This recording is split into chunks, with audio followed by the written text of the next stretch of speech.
Alors, comment le combo est arrivé jusqu'à nous? En fait, il y a des années et des années et des années, hein, toujours dans ces forêts amazoniennes, on va dire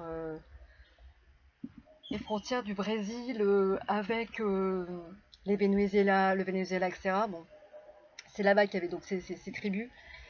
Et il y avait une tribu qui était en train de mourir, c'est-à-dire que toute la tribu avait attrapé une maladie qui les tuait les uns après les autres.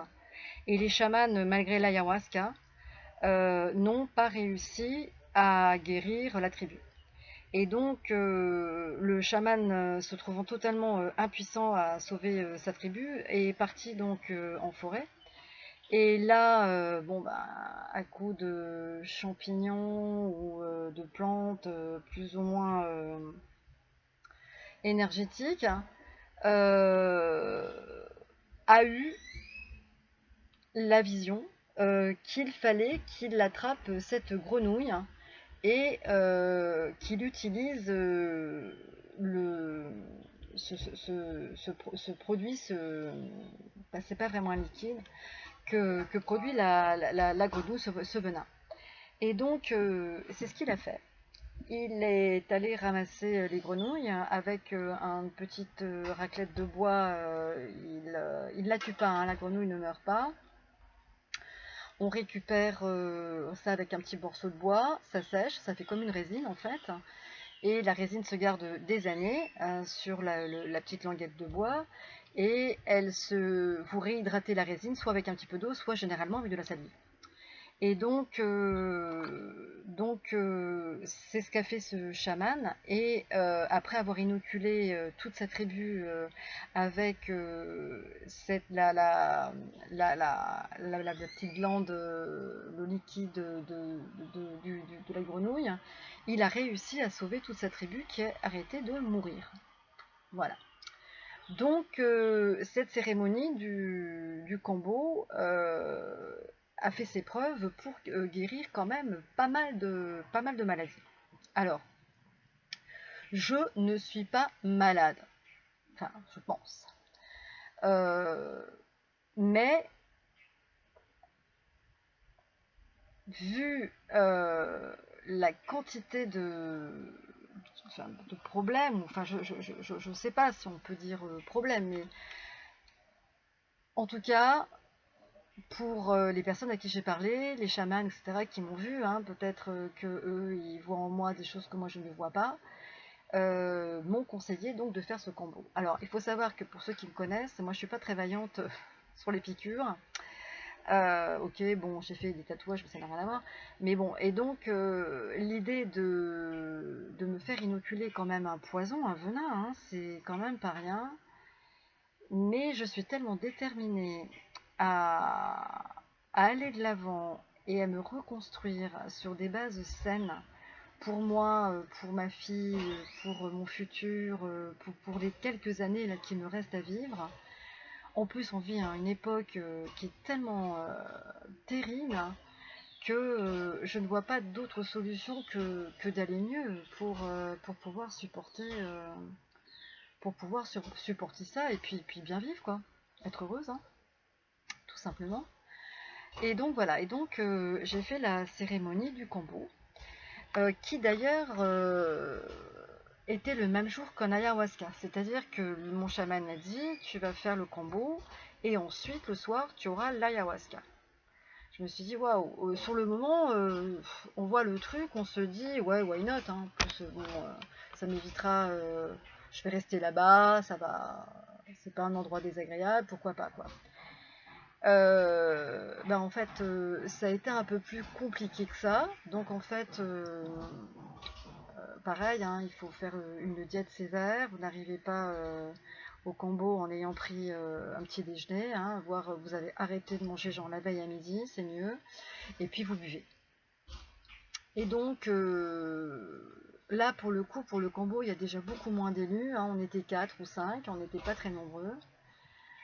Et, et donc le chaman vous fait, je sais pas si ça se voit, voilà, hein. Donc normalement vous avez 3 piqûres, j'en ai eu 4.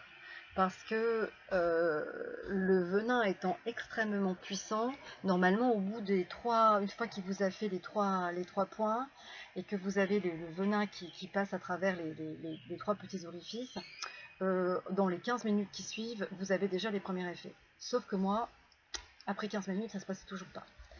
Et donc, comme il a attendu, et voyant que ça ne venait toujours pas, c'est sûr que je me sentais pas super bien, mais je n'avais pas du tout les réactions de mes camarades. Et donc, du coup, il m'a fait un quatrième point. Et là, ça va super vite, quoi. Là, vous avez le cœur qui se met à battre, le Shabbat, c'est un truc de malade. Vous commencez à avoir super chaud, et puis alors une envie de vomir, mais une envie de vomir, ça vous monte là, c'est terrible. Et alors là, vous vomissez, mais puissance 10 à côté de l'ayahuasca, avec en plus le feu.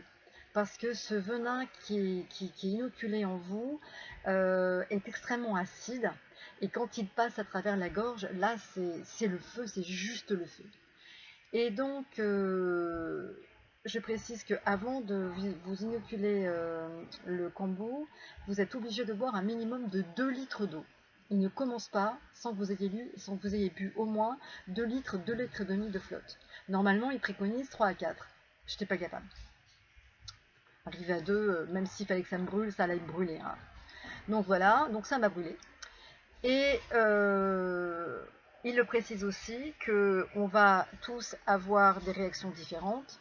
Et ma réaction à moi, ça a été de courir aux toilettes, mais j'y ai passé, je sais pas moi, 1 heure à me vider. Mais quand je dis me vider, c'était me vider.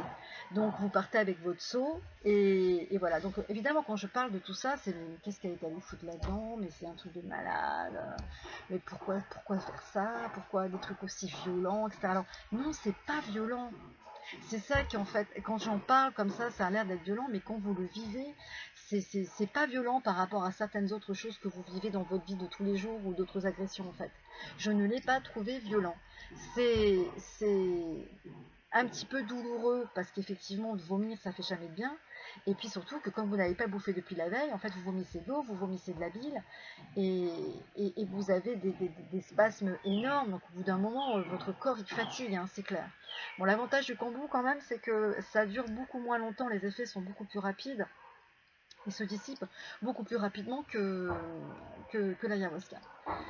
Voilà, donc pour moi ça s'est passé comme ça. Mon voisin d'à côté, lui, alors là moi j'étais stické. Si moi j'ai 4 points, là lui il en avait des barres, des barres, des barres, des barres. Il était venu faire une retraite de 10 jours ou d'une semaine avec mon chaman. Et je crois qu'il avait dû faire un kombu tous les 2 jours avec de l'ayahuasca.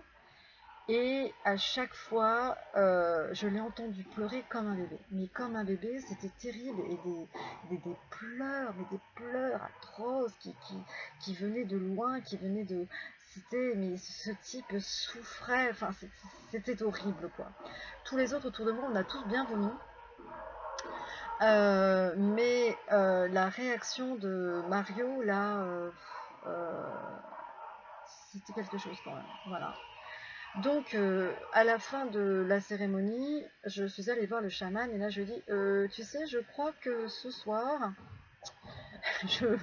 l'ayahuasca, ça va pas être possible, tu vois, je vais pas pouvoir. Et là, il m'a regardé droit dans les yeux, il m'a dit, si, tu vas pouvoir en fait, tu vas pouvoir. Non, non, je t'assure, je le sens là, hein, je te l'ai dit là je peux plus. L'idée de vomir encore, c'est juste pas concevable, quoi. Je peux pas. Il m'a dit si, tu peux, Anne, et on se voit tout à l'heure.